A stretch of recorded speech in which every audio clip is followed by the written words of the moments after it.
Alright, so in my previous video, we studied about that how the drug can be eliminated out of the body through the kidneys, right? Now we're going to study about that how it is excreted out by other methods apart from the kidney.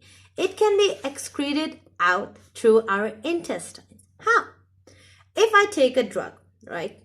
Let's say which drug you're familiar with, Panadols, right? So we take a Panadol in from my mouth, right? That is oral administration of drug. Or we take that drug and it's directly absorbed in my intestine. From there, it will be excreted out in the form of feces. So that is how it is gonna do it. Same is the case if it goes in the gallbladder where bile will be produced. Again, from the bile, they will be excreted out through the rectum in the form of feces. Second is by means of my lungs. Lungs is gonna excrete that gas out in the form of, drug out in the form of gases. So that is how lungs take it out. Third is your breastfeeding. Now there are many women after birth, they do a process of lactation in which they feed their young babies breast milk. Now that is also a method through which that mother can take the drug out of her body.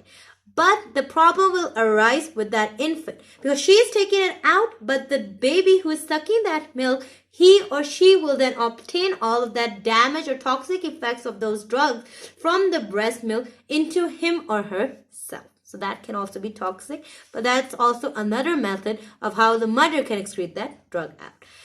Then you have to a very lesser amount, drugs can also be excreted out when you're crying. When these tears come out, there are drugs elimination going on. Or when your saliva, the saliva secretion too, right? These things that come out from your mouth.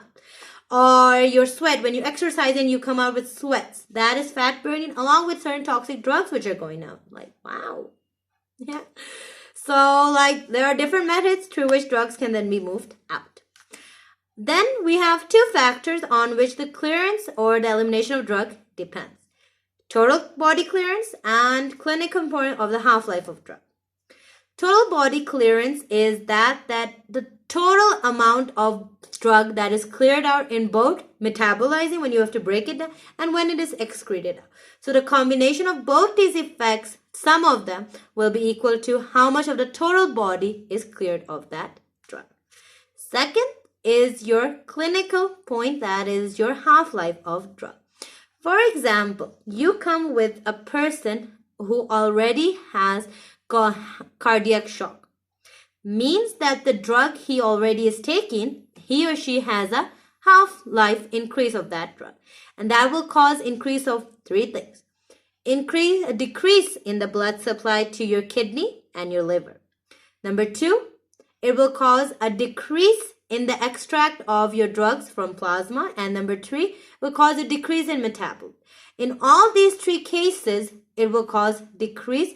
And what the patient will have to do, then we will have to decrease its dose, right? So for example, if that patient is gonna take, let's say a dose of 10 milligrams. So we have to decrease it then to 9 or 8 or 7 so that we can cure that.